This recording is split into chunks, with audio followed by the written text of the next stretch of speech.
Alex, hello.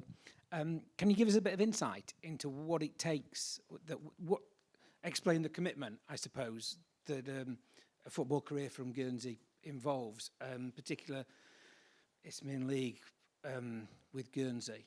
I mean, talk us through an away trip, for example.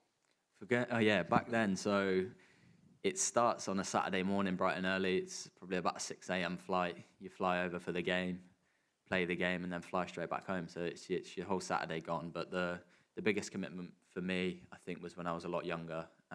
Every weekend it would be Friday. I'd fly over to Southampton when I was in the academy with either my mum or dad, and then fly back Sunday night. So at times I was missing, half a day of school on Fridays, and when day release comes in, you're missing a whole Tuesday of school.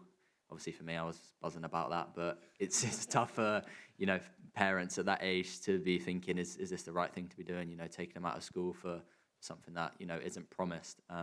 So the commitment is huge, and even just your home life growing up from the ages 8 to 12, I was away every weekend. So the only chance I'd get to see my friends or family back home would be during the week.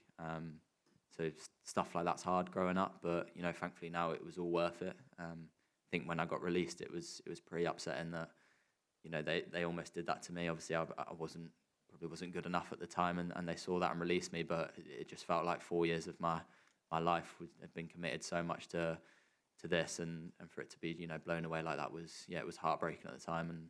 But I think that definitely helped me. I took maybe three years just playing local football back home, seeing my friends again, enjoying life, seeing family members that I'd not seen for a while, and then got to 16 and I was ready to take that next step again. And Guernsey FC gave me that chance at 16, playing every game there, and then Bristol City came in. So I couldn't be more grateful to all the coaches back home, but especially the ones at Guernsey FC who gave me my chance to play in men's football at such a young age.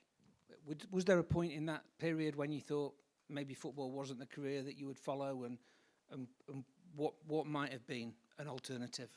Yeah, of course it was. I think obviously I finished school at 15, and I was not doing anything. I went to college for half a year when I was 16, doing a sport course because I didn't know what else to do.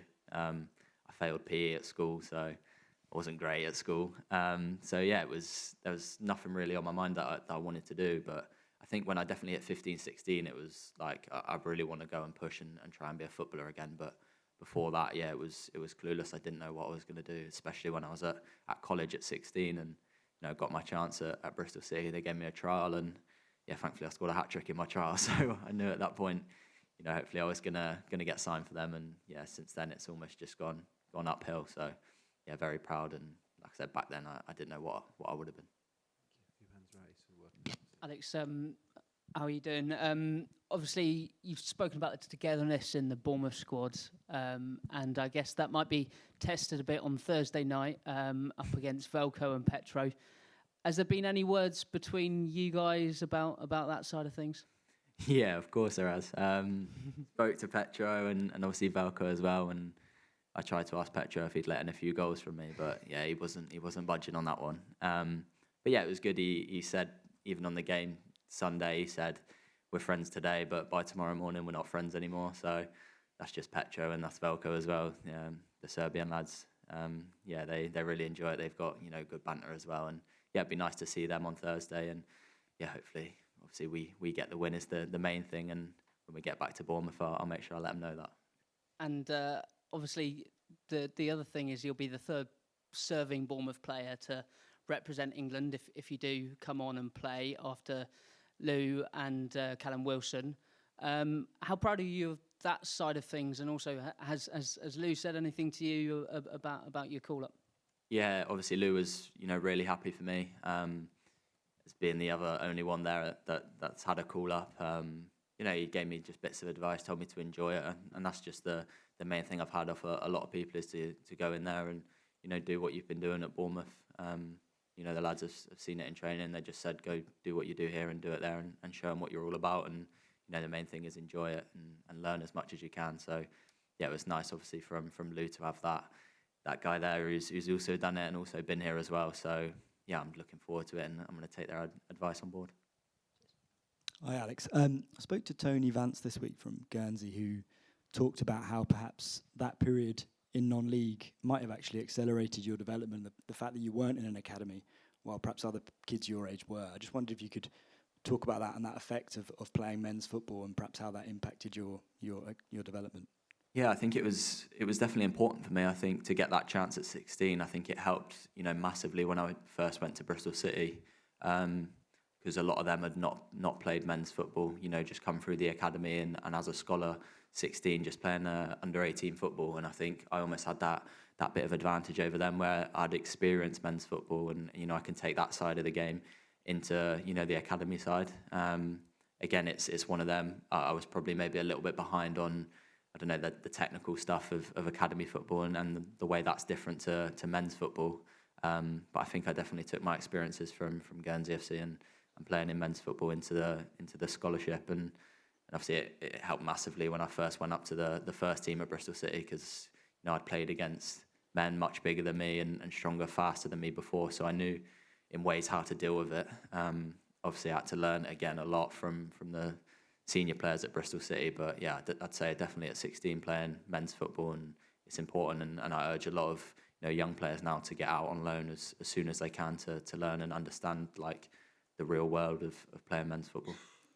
And Tony just mentioned that he found it quite fun to watch you basically dribble around older men who thought you were quite little but couldn't get near you. I just wondered, was that quite fun for you to sort of take the mickey? Yeah, I think the thing about Guernsey is all the lads that were playing for the team, I'd almost grown up knowing and seeing around the place, watching them play football, seeing them in the clubhouses after games. So, I knew a lot of them, and some of them were closer to my age as well. So, it was good when you go in at 15, 16 and you're training with these big lads and they're kicking lumps out of you and you've just got to laugh it off. And, they were brilliant for me, especially away trips, just helped me settle in.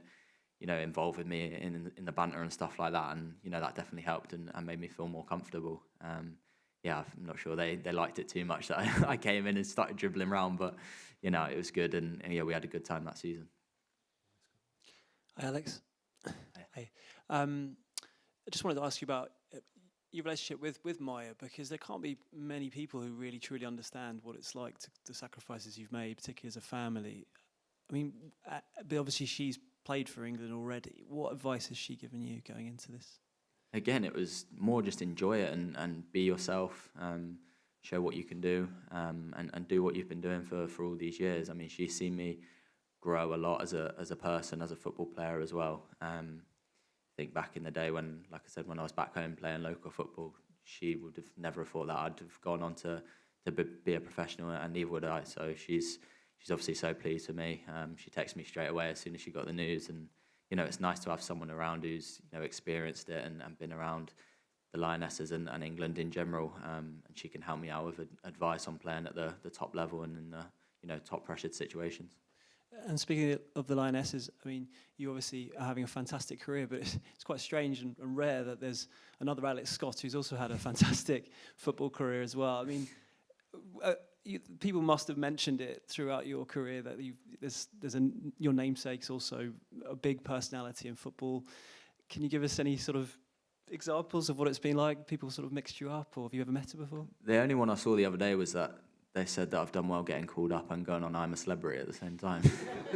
That's the only one I've seen so far. But yeah, no, obviously Alex got the female footballer. Obviously we've done amazing things for the country and in an England shirt. So, it's amazing for her and me to have the same name. And I'm not sure if there's been many or ever, if I do get on the pitch on Thursday or Sunday, that have shared the name and both played for the country. But yeah, only the I'm a Celeb shout the other day was the only one I've heard. Thank you, Alex. Best of luck. Thank you. Hi, Alex. Just goes to show that a male England football player can take inspiration now from predecessors like you're from Mayer and Alex Scott. Do you think that shows how football's evolved as a sport? Yeah, of course. I think the female football now is massive and it's grown so much. And I've obviously followed it for quite a while because of my sister playing in it every week. So it's amazing. What they're doing. The Lionesses have been unbelievable in the most recent tournaments they've played in and showed what they can do as females in this sport, and it's amazing for the younger girls growing up who now want to go out and play football, and their idols are all playing for England. So it's huge for the country, it's huge for the sport, and obviously for the females as well, and the kids growing up that maybe back in the day wouldn't want to be a footballer are now starting to play football at much younger. Can I just ask about your predecessors at the Channel Islands, Lasso and Letitia? Obviously, you're too young to see them live. Have you seen footage of them and been inspired? Did you know them? Have you met them? I've not met them. Obviously, seen clips of Matt and the goals he scored, and that's the pressure that comes with it. There was, an unbelievable player in Matt Letitia who came from the island. So for me, it's to try and beat him and go one step further. But obviously, some of the finishes that I've seen from him were outrageous, and I'm not sure I've got them in the locker, but I've got to try and hopefully match him. But it's good to have, another man from Guernsey and obviously Lasso from Jersey as well to go on and make it on the bigger stage. Can I just clarify one thing? How does a future England international fail PE at school?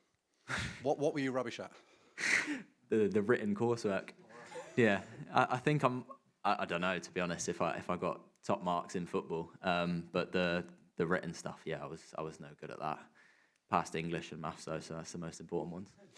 Cheers, thanks.